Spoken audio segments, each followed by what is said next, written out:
Good morning, all of you. Good morning, BSc B.Ed second year students. Good morning, BSc second year non-medical students, and good morning, BSc second year medical students. आज हम thermodynamics ऊष्मा गतिकी का 6 lecture start करने जा रहे हैं। 6 lecture में हमने छठे लेक्चर में या पीरियड में हम आज क्या पढ़ेंगे उसके बारे में डिस्कस करते हैं। आपको मैंने पहले 4 थर्मोडायनेमिक प्रोसेस करवा चुका हूं बच्चों। आपको मैंने 4 थर्मोडायनेमिक्स प्रोसेस करवा चुका हूं। Isobaric, isothermal, isochoric, adiabatic process, समभारिक, समआयतनी, समदाबीय, रुदोष्मीय प्रक्रम, ये हम सारे पढ़ चुके हैं। उन्हीं से कुछ क्वेश्चन पूछता हूँ आपसे। ये क्वेश्चन मैंने पहले भी पूछा था, इसका आंसर दो बच्चों। सबसे पहले अपने क्वेश्चंस करते हैं, उसके बाद न्यू टॉपिक स्टार्ट करेंगे। थर्मोडायनेमिक प्रोसेस जो होते हैं वो कई टाइप्स के होते हैं। 4 तो हमने पढ़ लिए, बाकी भी कई टाइप्स के हैं, वो चलते रहेंगे। जो आपके सिलेबस के पॉइंट ऑफ व्यू से, आपके एग्जाम के पॉइंट ऑफ व्यू से मोस्ट इंपॉर्टेंट है। बताओ बच्चों, cooking of rice in pressure cooker. Pressure cooker में चावल को पकाना कौन सा प्रक्रम है? What kind of process? Isothermal, isochoric, समआयतनी, आइसोबारिक, समदाबीय, एडियाबैटिक, रुदोष्मीय। बच्चे कहते हैं कमेंट सेक्शन में, सर ये आइसोबारिक है, समदाबीय है। समदाबीय कैसे होगा? अगर इसका प्रेशर ही सेम कर दिया तो फिर सीटी कैसे बजेगी कुकर की आपकी? अगर आपने प्रेशर ही कांस्टेंट कर दिया फिर वो क्यों बचती है? वो सीटी ऊपर की तरफ क्यों आती है? कोई नीचे से कोई प्रेशर इंक्रीज होता है तभी तो वो विसल बचती है कुकर की। समझ आई बच्चों बात? तो आइसोकोरिक तो होगा ही, आइसोबारिक तो होगा ही नहीं। प्रेशर कांस्टेंट नहीं रहेगा, क्योंकि जैसे जैसे उसमें हीट देंगे, आप हीट दोगे तो उसके अंदर वेपर बनेगी। वेपर से क्या बनता है? भाप से क्या बनता है? वेपर से क्या बनता है? एक प्रेशर जनरेट होता है ऊपर की तरफ, गैस जिसको बोलते हैं गैसीय प्रेशर, वेपर प्रेशर, वाष्प दाब बनता है, जिसके कारण ये विसल ऊपर की तरफ आती है, इसलिए तो वहाँ विसल बचती है। इसका मतलब आइसोबारिक। आपका आंसर गलत है। ओके, आइसोबारिक तो गलत हो गया। कुछ बच्चे कहते हैं कि ना सर आइसोथर्मल है। अगर आइसोथर्मल होता तो आप जब कुकिंग करते हो राइस की तो कभी कुकर को हाथ में उठा करके देखना, पता लग जाए कि सर आइसोथर्मल है या नहीं है। करना नहीं है, वैसे मैं मजाक कर रहा हूँ, आपको बता रहा हूँ कि कुकर को आप कभी हाथ में ले सकते हो क्या? आफ्टर कुकिंग ऑफ राइस या ड्यूरिंग कुकिंग ऑफ राइस, जब आप चावल बना रहे हो तो क्या कुकर को आप हाथ लगा सकते हो क्या? लो मम्मी मैं लगाती हूँ। ये बताई थी, इस बात सर ने बताई थी कि इट इज आइसोथर्मल। नहीं, टेम्परेचर भी कांस्टेंट नहीं है, आइसोथर्मल गलत आंसर हो गया। अब बच्चे कहते हैं कि सर एडियाबैटिक हो सकता है क्या? एडियाबैटिक होता तो आपको उसकी हीट फील नहीं होती, एनवायरनमेंट में हीट का ट्रांसफर होता है। फिर सर बचा क्या? आइसोकोरिक। सर आइसोकोरिक कैसे हो गया? क्या कुकर कभी फैलता है क्या? सर आइसोकोरिक तो नहीं होगा। कुछ बच्चे कहते हैं सर आइसोकोरिक तो हो ही नहीं सकता, यानी समआयतनी हो नहीं सकता। क्या कुकर कभी फैलता है क्या? ऐसा होता है कभी आपने कभी हीट दी और कुकर फैलने लग गया, उसका वॉल्यूम इंक्रीज हो गया?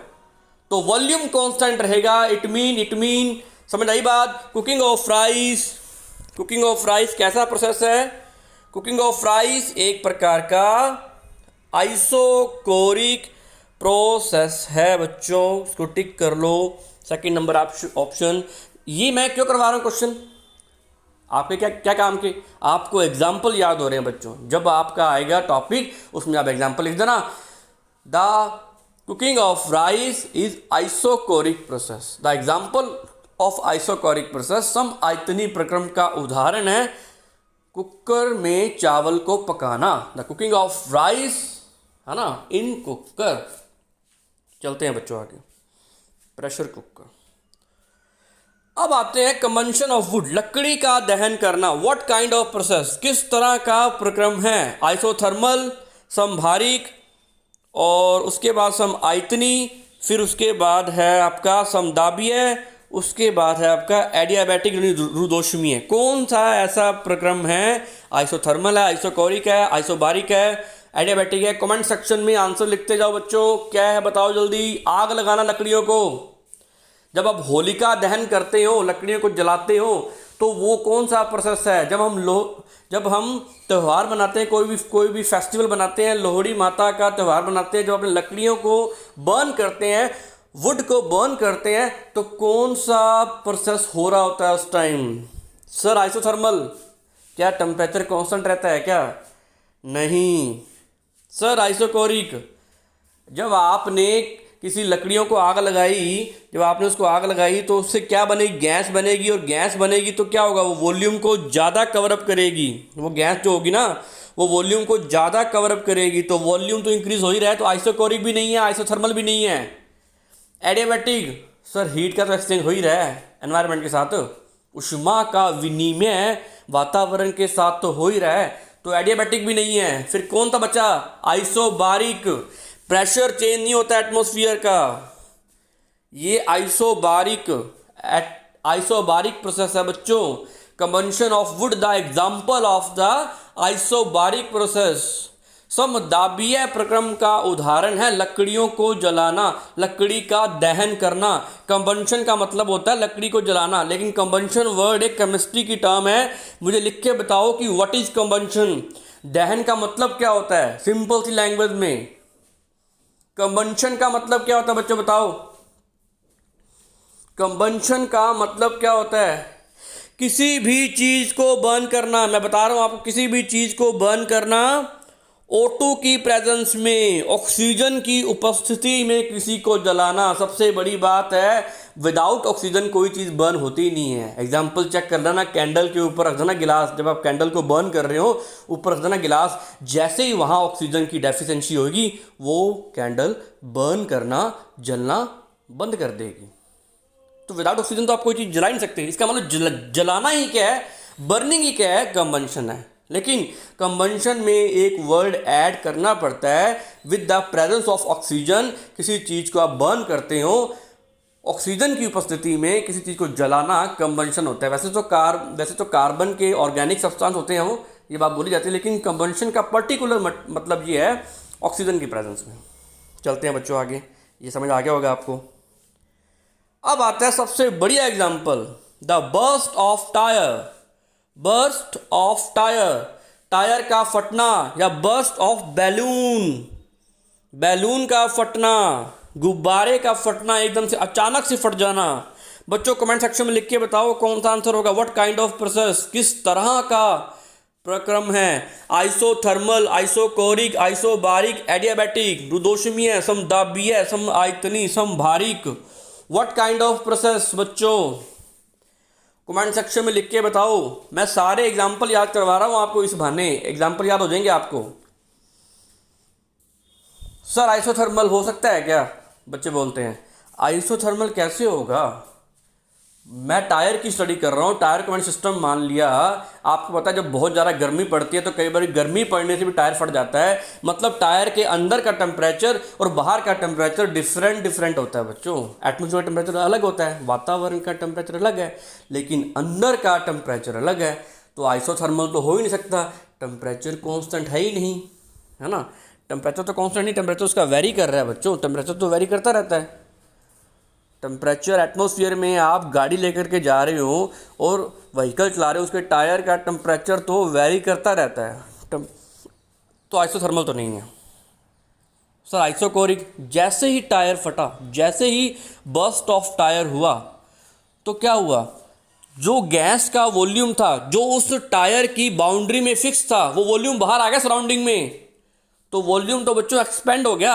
अब वो उस गैस को फैलने के लिए पूरी की पूरा सराउंडिंग मिल गया, तो उस पूरा सराउंडिंग उसका वॉल्यूम बन गया, आयतन बन गया। मतलब वॉल्यूम में चेंज तो श्योरली हुआ है, आयतन में परिवर्तन पक्का हुआ है। तो ये आइसोकोरिक तो है ही नहीं। चलो आगे। सर आइसोबारिक, अगर ये आइसोबारिक ना होता ना, अगर ये आइसोबारिक होता तो फिर टायर फटता ही नहीं। प्रेशर सेम है, प्रेशर इंक्रीज हुआ है अंदर से, तभी तो टायर फटा है ना।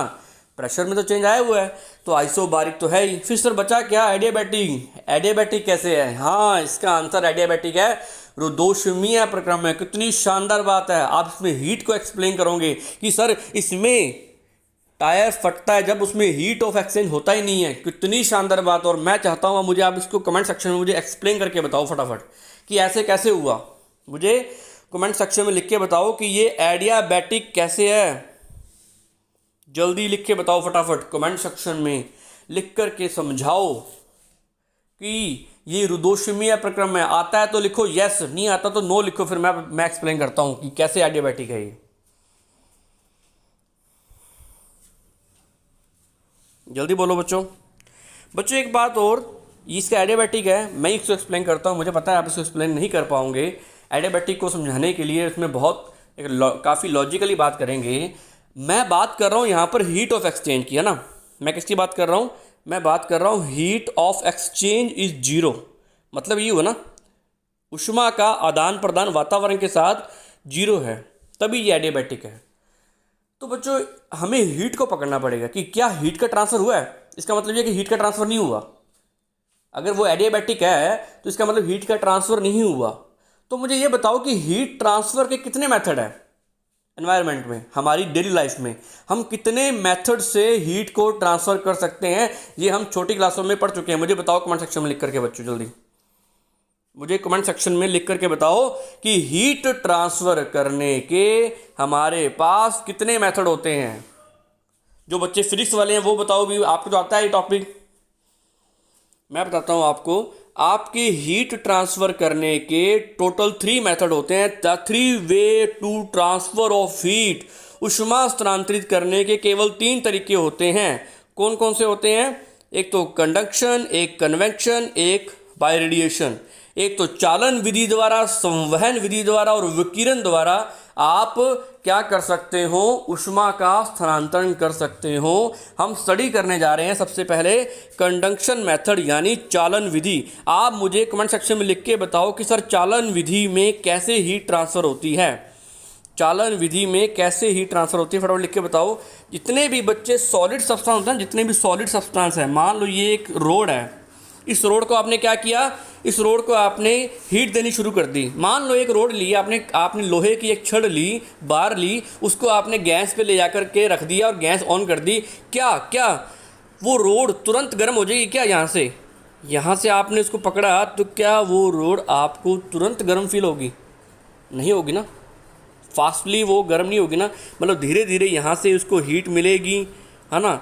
इसके जो पार्टिकल हैं वो आगे हीट को ट्रांसफ़र करेंगे। यहाँ से मैं हीट दे रहा हूँ इसको, यहाँ से इसको हीट मिल रही है, ये हीट गेन करेंगे, टेम्परेचर इंक्रीज़ होगा, धीरे धीरे आगे बढ़ेगा, है ना। इसको बोलते हैं, यहाँ तब जाकर के मुझे हीट यहाँ फील होगी। इसको बोलते हैं conduction method of heat transfer of heat, यानी चालन विधि ऊष्मा स्थानांतरण की। ये सिर्फ और सिर्फ सॉलिड सब्सटेंस में मिलती है। जब कोई सॉलिड सब्सटेंस लाइक मेटल, धातु को जब आप हीट के ऊपर रखते हो यानी उसको हीट देते हो तो धीरे धीरे इनके मॉलिक्यूल्स में काइनेटिक एनर्जी आती है। इनके मॉलिक्यूल्स में एनर्जी ट्रांसफ़र होनी स्टार्ट हो जाती है, हीट का ट्रांसफ़र होता है, एक दूसरे को हीट ये ट्रांसफ़र करते जाते हैं और आगे की तरफ यहाँ हमें गरम फील होता है। इसका मतलब ये हीट ट्रांसफ़र का कौन सा मेथड है? ये हीट ट्रांसफ़र का मेथड है कंडक्शन मेथड। आप क्या कीजिए, कोई भी कंटेनर लीजिए, घर में जो भी कंटेनर होता है, चाय वाला जो बर्तन होता है, उसको आप बिना उसमें कोई कंटेंट डाले उसको रख दो। आफ्टर सम टाइम बाद वो गर्म हो जाएगा। तो वो मेथड जो है उसको बोलते हैं कंडक्शन मेथड, लेकिन टाइम लगेगा। वो टाइम कंज्यूमिंग मेथड है, सबसे ज़्यादा टाइम कंज्यूम लगता है इसमें। किसमें? कंडक्शन मेथड में। मुझे पता है आपको पता होगा ये बात। चलो सेकंड मेथड आता है कन्वेक्शन मेथड। कन्वेक्शन मेथड का मतलब क्या होता है बच्चों? कन्वेक्शन मेथड का मतलब ये होता है कि जितने भी आप पानी गर्म करते हैं सुबह उठ करके मॉर्निंग में, जब आपने क्या किया, वाटर कंटेंट भर दिया कंटेनर के अंदर, आपके घर में जो भी बर्तन है उसके अंदर आपने क्या किया, पानी भर दिया और उसको नीचे से गर्म करना शुरू कर दिया।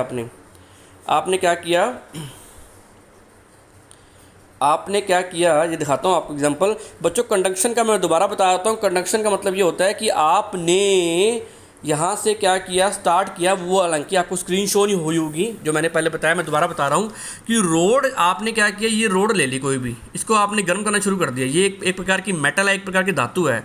तो धातु क्या करती है, धीरे धीरे, जैसे मान लो मैं इसको गर्म कर रहा हूँ, इसको मैं गर्म कर रहा हूँ, है ना, इसको मैं गर्म करना शुरू कर रहा हूँ, तो यहाँ से ये हीट ट्रांसफ़र होगी। यहाँ से आपने इसको पकड़ा हुआ है तो यहाँ आपको हीट आफ्टर सम टाइम बाद फील होगी, थोड़े समय बाद आपको यहाँ गर्म फील होगा।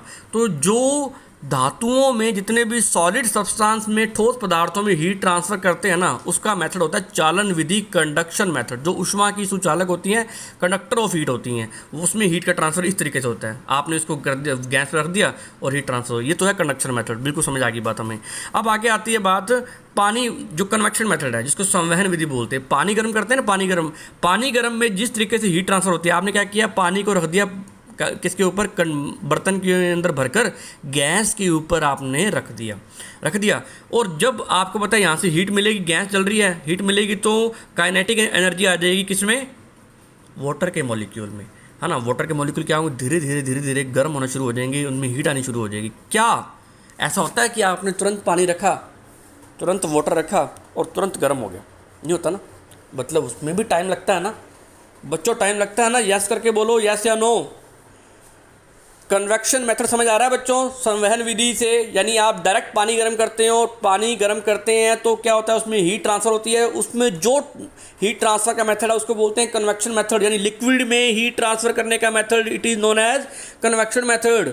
लिक्विड सब्सटेंस में जिस तरीके से हीट ट्रांसफर होती है उसको कन्वेक्शन बोलते हैं। उसके पार्टिकल्स एक दूसरे को हीट ट्रांसफर करते जाते हैं और अंततः लास्टली वाटर गर्म हो जाता है, हॉट हो जाता है लास्ट में, और हमें एक वार्म वाटर हमें मिलता है, गर्म पानी हमें लास्ट में मिल जाता है। लेकिन टाइम तो लगा ना, इसको बोलते हैं कन्वेक्शन मेथड, संवहन विधि। चलो आगे चलते हैं। अब आता है रेडिएशन मेथड। बच्चों जितनी भी सनलाइट आ रही है ना, वो सनलाइट से आपसे क्या मिलती है, इलेक्ट्रोमैग्नेटिक रेडिएशन निकलते हैं। क्या निकलते हैं, इलेक्ट्रोमैग्नेटिक रेडिएशंस निकलते हैं। इस रेडिएशन से जो हीट ट्रांसफ़र होती है, उसको बोलते हैं रेडिएशन मेथड या विकिरण विधि। आपने क्या किया, एक बाल्टी भर के सर्दियों में, पुराने ज़माने में क्या करते थे लोग, बाल्टी भर करके सर्दियों में धूप में रख देते थे, जो भी धूप आती थी उस टाइम, तो उससे जो पानी गर्म होता था, तो उससे जो वहाँ से सनलाइट से जो रेज आती थी, रेज जो ट्रैवल करती थी, वो ट्रैवल कर करके हमारे वाटर को गर्म कर देती थी। तो वो रेडिएशन मेथड है, वो रेडिएशन उस पर पड़े हैं तब जा करके वो पानी गर्म हुआ है। उसको बोलते हैं रेडिएशन मेथड या विकिरण विधि द्वारा। तो रे ट्रैवल करके आती हैं। तो हमने हीट ट्रैवल के ऊष्मा स्थानांतरण की 3 विधियाँ पढ़ी हमने, conduction method, convection method and radiation method. समझ आया बच्चों तीनों बात? कमेंट सेक्शन में लिख के बताओ समझ आया। हमने पहली कौन सी पढ़ी, चालन विधि, दूसरी कौन सी पढ़ी, संवहन विधि, तीसरी कौन सी पढ़ी हमने, विकिरण विधि। मुझे ये बताओ कमेंट सेक्शन में लिख करके कि सन रेडिएशंस को अपने अर्थ तक आने में कितना टाइम लगता है। ये रहा सन, इस रेडिएशंस को अपने अर्थ तक आने पर कितना समय लगता है, हाउ मच टाइम, बताओ बच्चों कितना टाइम लेती है विकिरणें पृथ्वी तक आने तक, कितना समय लगती है, कमेंट सेक्शन में लिख के बताओ फटाफट। 8 मिनट 32 सेकंड लगते हैं अप्रॉक्सीमेटली, बिल्कुल। इसका आंसर क्या होगा, 8 मिनट, यानी अप्रॉक्सीमेटली 8 मिनट 30 सेकंड या 32 सेकंड लगते हैं अपनी अर्थ प्लेनेट तक सन रेडिएशंस को आने में, पहुंचने का 8 मिनट का समय लगता है। इसका मतलब सबसे कम टाइम जो लगता है वो लगता है रेडिएशंस में, सबसे ज़्यादा टाइम लगता है हीट ट्रैवल में, कंडक्शन मेथड में। तुम कहो सर ये बातें हमें क्यों समझा रहे हो? अब आते हैं अपने टॉपिक पे। मुझे ये समझाना ज़रूरी था बच्चों, ये ज़रूरी था मुझे आपको समझाना। ये देखो यहाँ पर तीनों मेथड एक्सप्लेन किए हुए हैं। इसके आप स्क्रीनशॉट ले लेना या इसको आप नोट कर लेना, जिस डायग्राम ड्रॉ कर लेना आप। ये देखो सारा हीट ट्रांसफ़र कर रहे हैं। ये देखो ये कन्वेक्शन मेथड है, इसमें क्या हो रहा है, लिक्विड में हीट ट्रांसफ़र हो रही है, कोई दिक्कत नहीं। हीट ट्रैवल विद एयर और लिक्विड दैट इज़ मूविंग, है ना, हीट ट्रांसफ़र होती है इस तरीके से। तो ये कन्वेक्शन मेथड है। लेकिन हम आते हैं एडियाबैटिक में। सर एडियाबैटिक में बात कैसे समझ में आएगी बच्चों? सिंपल सी बात बताता हूँ मैं। अब टायर फटा, मुझे ये बताओ टायर फटने में कितना टाइम लगा, कमेंट सेक्शन में लिख के बताओ कितना टाइम लगा। विदिन 1 सेकेंड में टायर बर्स्ट हो गया, टायर फट गया, बैलून बर्स्ट हो गया, फट गया विदिन 1 सेकेंड। क्या आपको मैंने बताया कि हीट ट्रांसफ़र करने के सिर्फ 3 मेथड ही हैं जिसमें सबसे कम समय लगता है बाय रेडिएशन मेथड, विकिरण विधि द्वारा, उसमें भी 8 मिनट लगते हैं। मतलब हीट ट्रांसफ़र करने के लिए हमें कुछ ना कुछ टाइम चाहिए होता है। ये वाली प्रोसेस विदिन 1 सेकेंड में कंप्लीट होगी, विदिन 1 सेकेंड में ही कंप्लीट होगी। इट मीन बात समझ में आई बच्चों? हीट का ट्रांसफ़र होगा ही नहीं, टाइम ही नहीं मिला हीट ट्रांसफ़र होने का। हीट ट्रांसफ़र हुई ही नहीं। इसको दिमाग लगा करके सोचना, बच्चे इसमें बहुत कंफ्यूज होते हैं। आप इसमें लॉजिकली दिमाग लगाना, इसमें हीट ट्रांसफ़र हुई ही नहीं। जैसी हीट अंदर थी वैसे ही बाहर रही, मेंटेनेंस सेम बनी रही। हीट ट्रांसफ़र और उसमें टेम्परेचर में फ़र्क है बच्चों। टेम्परेचर और हीट को इंटरमिक्स मत करना। हीट का मतलब अलग होता है, टेम्परेचर का मतलब अलग होता है। तो हीट में परिवर्तन, ऊष्मा में परिवर्तन नहीं आया। It is adiabatic exchange of heat हुआ ही नहीं। Q is equal to 0, heat of exchange नहीं हुआ। ऊष्मा का विनिमय वातावरण के साथ नहीं हुआ। इट इज एडियाबैटिक ऊष्मा रुदोष्मीय प्रक्रम। मुझे कमेंट सेक्शन में लिख के बताओ ये बात समझ में आई ना। मिनिमम हमारे पास 3 ही मेथड है हीट ट्रांसफ़र करने के, उसमें भी कम से कम समय लगता है 8 मिनट, वो भी किसका, बाय रेडिएशन मेथड। उसके अलावा हमारे पास कोई मेथड ही नहीं है, तो हीट ट्रांसफ़र नहीं हुई है इसमें। बच्चों समझ आई बात? कमेंट सेक्शन में लिख के बताओ समझ आई बात बच्चों। चलो बच्चों आगे चलते हैं, शाबाश। ये हमारे हुआ टॉपिक कंप्लीट। आगे हम न्यू टॉपिक शुरू करने जा रहे हैं, एक any thermodynamic process, another types of thermodynamic process. सबसे पहले अपने करने जा रहे हैं उष्मा गतिकी के प्रक्रम दूसरे प्रकार के। पहले हमने 4 पढ़े, अब 2 प्रकार, 2 टाइप हम और टाइप के पढ़ने जा रहे हैं। वो बहुत सिंपल से हैं, आपको 12th क्लास में आपने पढ़ा होगा। एंडोथर्मिक रिएक्शन या एंडोथर्मिक प्रोसेस, उष्मा शोषी प्रक्रम। ए reaction in which heat is absorbed. उष्मा शोषी नाम से पता लग रहा है कि जो हीट का एब्जॉर्प्शन करते हैं, ऐसी केमिकल रिएक्शन जिसमें हीट का एब्जॉर्प्शन किया जाता है, जिसमें उष्मा का अवशोषण किया जाता है। It is known as such as are called endothermic reactions. उसको उष्मा शोषी अभिक्रिया कहा जाता है, जिसमें उष्मा का शोषण होता है, एब्जॉर्प्शन होता है। इट मीन उसको हम एंडोथर्मिक रिएक्शन कहते हैं। एंडो मतलब वो एनर्जी को, हीट को इनहेल करती हैं। पहली बात, ये हमने डेफिनेशन पढ़ ली थी, हमें पता है इसके बारे में। अब एक बात ध्यान रख लो बच्चों कि such as reaction called endothermic, इसमें डेल्टा एच का मान पॉजिटिव होता है। डेल्टा एच का मान पॉजिटिव क्यों होता है यहाँ भी बताऊंगा थोड़ा सा, लेकिन आगे भी डीपली पढ़ेंगे इलेक्ट्रोकेमिस्ट्री में। आगे भी आएगा इसमें कि हम डेल्टा एच पॉजिटिव क्यों बोलते हैं। और जहाँ डेल्टा एच पॉजिटिव होता है बच्चों, ये बात को नोट कर लो, वो प्रोसेस होता है नॉन स्पॉन्टेनियस। कैसा होता है? Non spontaneous. यानी ये प्रक्रम अपने आप नहीं होगा, तभी तो एंडोथर्मिक है, तभी तो आपको हीट देनी पड़ रही है। अपने आप नहीं होगी ये रिएक्शन, इसको करवानी पड़ेगी। तो ये नॉन स्पॉन्टेनियस है। हिंदी में बोले तो it is a non spontaneous, मतलब अस्वतः प्रक्रम है। इसे अस्वतः प्रक्रम कहा जाता है, जहाँ डेल्टा एच धनात्मक होता है। जितने पॉइंट बता रहा हूँ, जितनी बातें बता रहा हूँ, सारी बातें आपने लिख करके आनी है एग्जाम में। Delta H is equal to positive, it mean non spontaneous process. And यह एक अस्वतः प्रक्रम है जिसमें हीट को एब्जॉर्ब किया जाता है। अपने आप यह अभिक्रिया नहीं होती है, सेल्फ नहीं होती है, ये स्वतः प्रक्रम नहीं है। समझ आइए बच्चों बात? ये होगी एंडोथर्मिक की रिएक्शन की डेफिनेशन एंड उसके पैरामीटर्स। चलो भी अब तुम्हें एक इसमें समझाता हूँ। कोई भी मैं केमिकल रिएक्शन का एग्जांपल लेने जा रहा हूँ, इसको नोट कर लो आप। मैंने क्या लिया, एक एग्जांपल लिया। एक रिएक्टेंट है, एक अभिकारक है। इस अभिकारक उत्पाद में बदल गया, ए बी में बदल गया। रिएक्शन करके ए की आपस में क्या हुई, रिएक्शन हुई, और ए बी में कन्वर्ट हो गया। किस में कन्वर्ट हो गया? बी में कन्वर्ट हो गया, है ना। और आपको पता है कि ये हीट को एब्जॉर्ब करता है, तो मैंने बना दिया क्यू का सिंबल। प्लस क्यू का मतलब होता है कि ए एक रिएक्टेंट है, एक अभिकारक है जो उष्मा को अवशोषित कर रहा है, यानी हीट को एब्जॉर्ब कर रहा है। और हीट को एब्जॉर्ब करके, due to absorption of heat, उष्मा के अवशोषण के कारण ये ए जो है वो बी में कन्वर्ट हो रहा है, और बी उत्पाद या बी प्रोडक्ट बन रहा है। तो यहाँ पर डेल्टा एच क्या आएगा?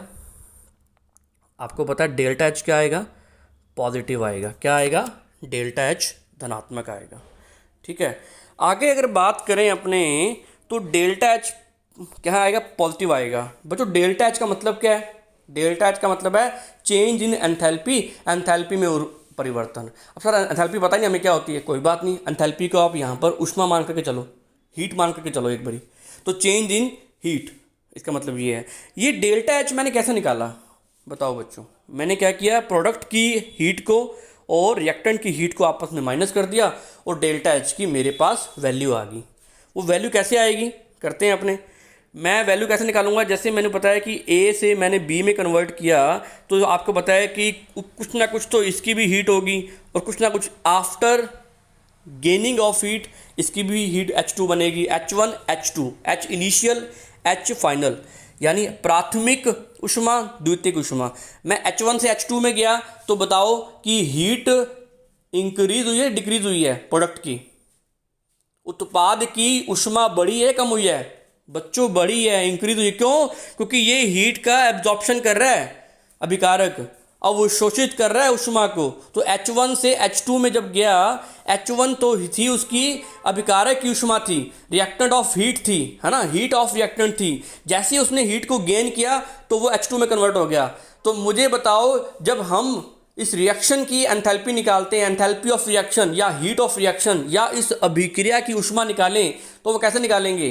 रिजल्टेंट हीट ऑफ रिएक्शन या परिणाम वाली इसकी निकालें अपनी ऊष्मा, तो कैसे निकालेंगे? तो उसमें क्या करेंगे, मैं इसका डिफरेंस निकालूंगा। तो मैं क्या करूंगा, प्रोडक्ट की एंथैल्पी को में से रिएक्टेंट की एंथैल्पी को माइनस कर दूंगा तो डेल्टा H की वैल्यू आ जाएगी। मैं दोबारा बनाता हूँ ये वाला डायग्राम, देखो डेल्टा H मुझे निकालना है। तो मैं क्या करूँगा, प्रोडक्ट की एंथैल्पी में से रिएक्टेंट की एंथैल्पी को माइनस कर दूंगा, यानी उत्पाद की ऊष्मा में से अभिकारक की ऊष्मा में ऊष्मा को माइनस कर दूंगा। तो आंसर बताओ, पॉजिटिव आएगा नेगेटिव आएगा?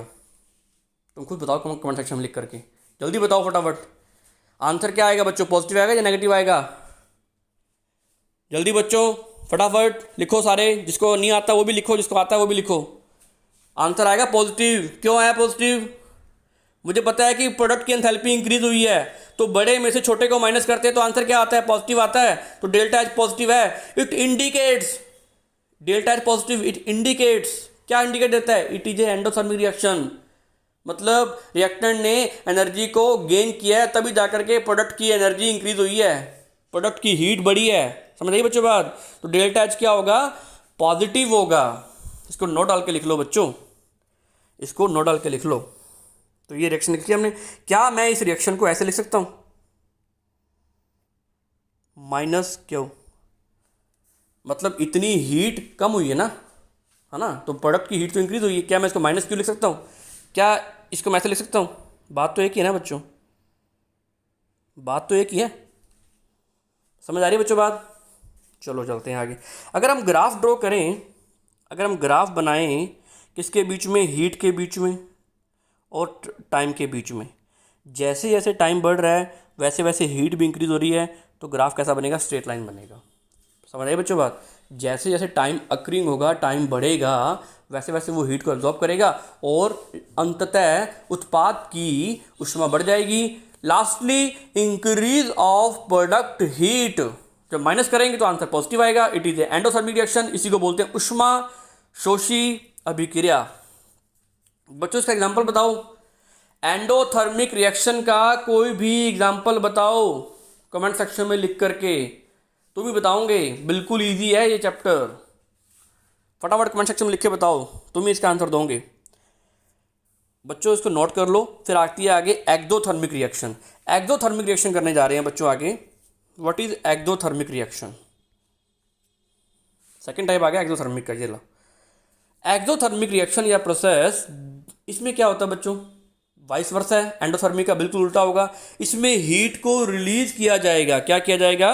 हीट को रिलीज किया जाएगा। Such as reactions called exothermic reaction, the reaction in which heat is released, such reactions are called exothermic reaction. This delta H negative, वहां डेल्टा H क्या होगा, नेगेटिव होगा, है ना। And it is called spontaneous process, ये अपने आप होती है। डेल्टा H नेगेटिव होता है बच्चों। एंडोथर्मिक में पता डेल्टा H पॉजिटिव क्यों हुआ? क्योंकि उसके पास खुद के पास तो हीट होती है रिएक्टेंट के पास, ऊपर से अपने दे रहे हैं उसको। डेल्टा H वहाँ पॉजिटिव इसलिए हुआ क्योंकि हम उसको हीट दे रहे हैं, किसको, अभिकारक को। अभिकारक के पास खुद की भी ऊष्मा भी है और ऊपर से हम दे भी रहे हैं, तो वो तो बेचारा पॉजिटिव ही पॉजिटिव हो रहा है।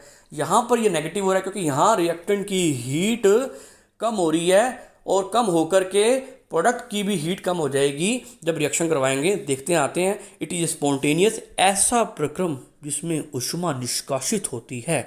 ऐसी प्रतिक्रियाओं, ऐसी अभिक्रियाओं को ऊष्माक्षेपी अभिक्रिया या ऊष्माक्षेपी प्रक्रम कहा जाता है। इसमें डेल्टा एच नेगेटिव होता है और इसे स्वतः प्रक्रम भी कहते हैं, अर्थात अपने आप ये अभिक्रिया होती है, हमें बाहर से कोई भी एनर्जी नहीं देनी पड़ती, हमें कोई भी एक्सटर्नल हीट नहीं देनी पड़ती। ओके बच्चों, इसको नोट कर लो। हिंदी और मीडियम वाले अलग, इंग्लिश मीडियम वाले अलग। चलो बच्चों आगे चलते हैं, तो मैं समझाता हूँ कि ये कैसे हुआ। वही बात कर रहे हैं, ए और बी दो क्या अभिकारक हैं, तो एक ही लेते हैं अपने अभिकारक। ए क्या है, एक अभिकारक है, रिएक्टेंट है, और ये सी में कन्वर्ट हो गया, है ना। अब ये सी में जैसे ही कन्वर्ट हुआ तो इसने हीट को रिलीज किया है। इसकी हीट क्या हुई है, कम हुई है, माइनस क्यों लगाऊंगा मैं, इसकी हीट क्या हुई है, कम हुई है, और सी प्रोडक्ट बना है। मतलब ए ने अपनी हीट को रिलीज करके सी प्रोडक्ट में कन्वर्ट हुआ है, तब जाकर के सी प्रोडक्ट बना, और ये ऑटोमेटिकली बना है, ऑटोमेटिकली बना है। आपने कभी देखा हो जब गांवों में घरों में कली करते हैं कली, तो आपको बताओ कि वो कली जब उसके अंदर डुबोते हैं, जब वो चूने को उसके अंदर डिप करते हैं वाटर के अंदर, तो आपको कभी नोट किया हो तो तुरंत वो चीज़ गर्म हो जाता है, पूरा का पूरा ड्रम या जिसमें वो अपने कंटेनर में जब अपने वो उसको डिप करते हैं कली को, तो आप नोट किया हो तो सारी की सारा जो कंटेनर होता है, वो जो इक्विपमेंट होता है, जो बर्तन होता है, वो गर्म हो जाता है ना। इसका मतलब वो हीट रिलीज हो रही है, जैसे आपने पानी के अंदर मिलाया उसको, वो हीट ऊष्मा को उत्सर्जित कर रहा है, ऊष्माक्षेपी अभिक्रिया। पापा ये जो आप जो कली कर रहे हो ना, ये एक्सोथर्मिक रिएक्शन है। जो आप कलर कर रहे हो ना, ये पेंट कर रहे हो, जो आपने कली पानी के अंदर डुबोई है, चूना जो डुबोया है, वो एक प्रकार का एक्सोथर्मिक ऊष्माक्षेपी अभिक्रिया है। बोलना घर पे जा करके। तो ये ए रिएक्टेंट ने, ए अभिकारक ने अपनी ऊष्मा को क्या किया, ऊष्मा को रिलीज किया, और रिलीज करके सी प्रोडक्ट बन गया। जब ए से सी बनेगा तो मुझे ये बताओ कि ए से जब सी बनेगा तो सी की एनर्जी क्या बचेगी, प्रोडक्ट की एनर्जी क्या बचेगी, प्रोडक्ट की एनर्जी कम हो जाएगी। समझ आए बच्चों बात, प्रोडक्ट की एनर्जी क्या हो जाएगी, कम हो जाएगी। मैं इसको ऐसे लिख दूं, चाहे मैं इसको ऐसे लिख दूं,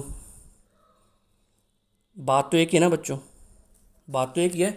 मतलब प्रोडक्ट की एनर्जी कम होगी जब ए रिएक्टेंट से सी प्रोडक्ट बना, ए अभिकारक से सी अभिकारक बना, तो अभिकारक सी ऊर्जा निकलने के कारण प्रोडक्ट की एनर्जी कम होगी।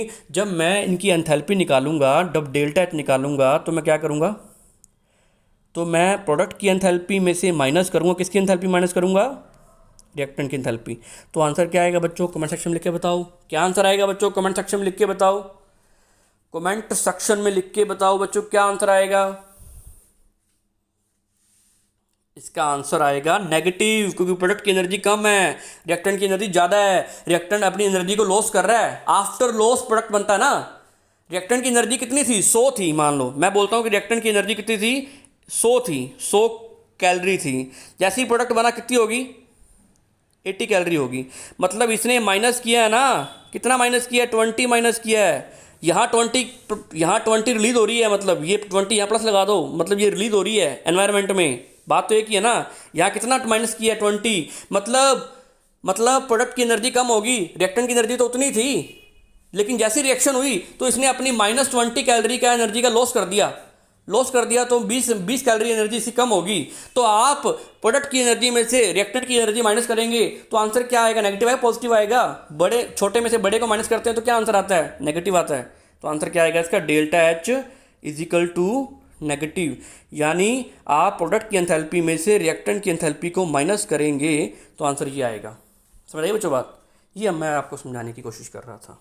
इसको नोट कर लो, सारी क्वेश्चन जो मैं करवा रहा हूँ ये आपने एग्जाम में लिख के आनी है। अगर हम ग्राफ ड्रॉ करें बच्चों, हीट और टाइम के बीच में ग्राफ ड्रॉ करें तो ग्राफ कैसा आएगा। अगर मैं टाइम के रिस्पेक्ट में, टाइम वर्सेस हीट के बीच में ग्राफ ड्रॉ करूं, तो आपको पता है कि जैसे जैसे टाइम बढ़ेगा वैसे वैसे इस रिएक्टेंट की हीट जो है वो डिक्रीज़ होगी। क्या होगी, डिक्रीज़ होगी। इस तरीके से ग्राफ बनता है इसका, है ना। ग्राफ को दोबारा बना देते हैं, तो ग्राफ ऐसा बनेगा इस तरीके से, टाइम के बीच में और हीट के बीच में, रिएक्टेंट की बात कर रहे हैं। तो ये हमारी एक्सोथर्मिक रिएक्शन होगी और ये हमारा ऊष्माक्षेपी अभिक्रिया कंप्लीट हुई। बच्चों बात समझ में आई, फटाफट कमेंट सेक्शन में लिखते जाओ। एग्जाम्पल मैंने बता दिया आपको, एग्जाम्पल आप भी ढूंढना और एग्जाम्पल बताना, ठीक है। मुझे ये बताना है कि अमोनिया की फॉर्मेशन जो हेबर मेथड द्वारा करवाते हैं वो कौन सी प्रोसेस है, और कल पूछूंगा आपसे। मुझे एक बार कमेंट सेक्शन में लिख के बता दो फटाफट, जल्दी बताओ फटाफट कमेंट सेक्शन में लिख के। बच्चों आगे चलते हैं फटाफट, न्यू टॉपिक शुरू करने जा रहे हैं। एक टॉपिक है जिसका नाम है थर्मोडायनेमिक क्वांटिटी। बिल्कुल इजी टॉपिक है thermodynamic quantity. Those quantity which depend upon thermodynamic variables are called thermodynamic quantity. जो thermodynamic variables pressure, volume, temperature पर डिपेंड करती है, it is known as thermodynamic quantity. वे राशियां जो ऊष्मागतिकी चरों पर निर्भर करती हैं, बच्चों क्लास पूरी अटेंड किया करो, नया टॉपिक आता है आपके। वो राशियां जो ऊष्मागतिकी चरों पर निर्भर करती हैं, ऊष्मागतिकी राशियां कहलाती हैं। ओके, थर्मोडायनेमिक क्वांटिटी कहलाती है। मेनली अपने फोर टाइप्स की थर्मोडायनेमिक क्वांटिटी सिलेबस में अपने, जो थर्मोडायनेमिक वेरिएबल्स पर डिपेंड करती है, प्रेशर, वॉल्यूम और टेम्परेचर पर। जैसे जैसे प्रेशर चेंज करेंगे वैसे वैसे थर्मोडायनेमिक क्वांटिटी भी चेंज होगी। चलते हैं, कौन कौन सी है बात करते हैं अपने। ये रही first of all internal energy, आंतरिक ऊर्जा, जिसको कैपिटल ई या यू से डिनोट करते हैं। सेकंड एंट्रोपी, जिसको एस से डिनोट करते हैं, it is represented by capital S, जिसको एस से प्रदर्शित किया जाता है। एंथैल्पी, जिसको एच से प्रदर्शित किया जाता है, it is represented by capital H. Gibbs free energy, Gibbs मुक्त ऊर्जा, जिसको जी से रिप्रेजेंट किया जाता है। बच्चों इसको याद रख लो, ये 4 थर्मोडायनेमिक क्वांटिटी होती है। इसके नाम सुने हमें मतलब नहीं पता अभी, मतलब आगे पता लगेगा। हमने 4 थर्मोडायनेमिक क्वांटिटी होती है बेसिकली, इसी को सिलेबस में आपके पढ़ेंगे, इसी को आगे लेकर चलेंगे। ये मोस्ट इंपॉर्टेंट क्वांटिटी है thermodynamic. Which quantity? It is depend upon the thermodynamic variables. वे राशियां जो ऊष्मागतिकी चरों पर निर्भर करती है, वह क्या कहलाती हैं? ऊष्मागतिक राशियां कहलाती हैं, थर्मोडायनेमिक क्वांटिटी कहलाती हैं। 4 प्रकार की होती है, 4 टाइप्स। इसको कैपिटल ई या यू से डिनोट कर सकते हैं। आप फिजिक्स में इसको यू से पढ़ते हो, केमिस्ट्री में इसको ई से पढ़ते हो, हम दोनों करेंगे ई और यू, है ना। कैपिटल ई और यू बात एक ही है, इंटरनल एनर्जी है। तुमको सर इंटरनल एनर्जी क्या होती है? बच्चों इंटरनल एनर्जी क्या होती है? मान लो मैंने अपने रूम की, क्लासरूम की मैं स्टडी कर रहा हूँ, मैं अपने क्लासरूम की स्टडी कर रहा हूँ, है ना, क्लासरूम की स्टडी कर रहा हूँ मैं एज ए थर्मोडायनेमिक सिस्टम मान करके। तो मुझे बताओ कि अपने रूम में काइनेटिक एनर्जी की फॉर्म क्या होगी? जो मैं बोल करके पढ़ा रहा हूँ ये काइनेटिक एनर्जी है। एयर के पार्टिकल हैं, उसमें काइनेटिक एनर्जी है। कौन सी एनर्जी है? काइनेटिक एनर्जी है ना। मैं पढ़ा रहा हूँ आपको, वो काइनेटिक एनर्जी है। और प्लस प्लस क्या हो रहा है उसमें? Potential energy. आप बैठे हो, पोटेंशियल एनर्जी, टिक करके बैठे हो तो वो पोटेंशियल एनर्जी है ना। बेंच पड़े हैं, पोटेंशियल एनर्जी है। दीवारें खड़ी हैं, पोटेंशियल एनर्जी है। सारी any kind of types of energy को आप समअप कर दो तो इंटरनल एनर्जी आ जाएगी सिस्टम की। बताऊंगा आगे इसकी डेफिनेशन क्या है केमिस्ट्री की लैंग्वेज में जब आएगा टॉपिक। एक भी मोटे मोटे रूप से जानते हैं कि सारी एनर्जी को समअप कर दो, जोड़ दो, जो आंसर आएगा वो इंटरनल एनर्जी होगी बच्चों, आंतरिक ऊर्जा होगी। हालांकि ये हाइपोथेटिकल कॉन्सेप्ट है, ऐसा कॉन्सेप्ट कभी पूर्ण कंप्लीटली हम नहीं कर सकते। थैंक यू बच्चों, मिलते हैं फिर, क्लास का टाइम हो रहा है। ओके, नेक्स्ट क्लास का टाइम हो रहा है, मिलते हैं फिर अपने। थैंक यू, शाबाश बच्चों। और डेली क्लास लगाओ, मैं कह रहा हूँ डेली क्लास लगाओ। अगर रिस्पॉन्स अच्छा हुआ तभी मैं यूट्यूब पे कंटिन्यू करूँगा, आपका ही फायदा है। जो क्लास सुबह नहीं लगा पाता 12-20 पे लगाओ, वो मुझे इन्फॉर्म करो कि सर मैं 12-20 पे क्लास लगा रहा हूँ या लगा रही हूँ। और उसके बाद आप क्लास शाम को भी लगाओ। अगर आप क्लास सुबह नहीं लगा पाए तो कोई बहाना नहीं चलेगा आपका। थैंक यू बच्चों, बाय, मिलते हैं फिर।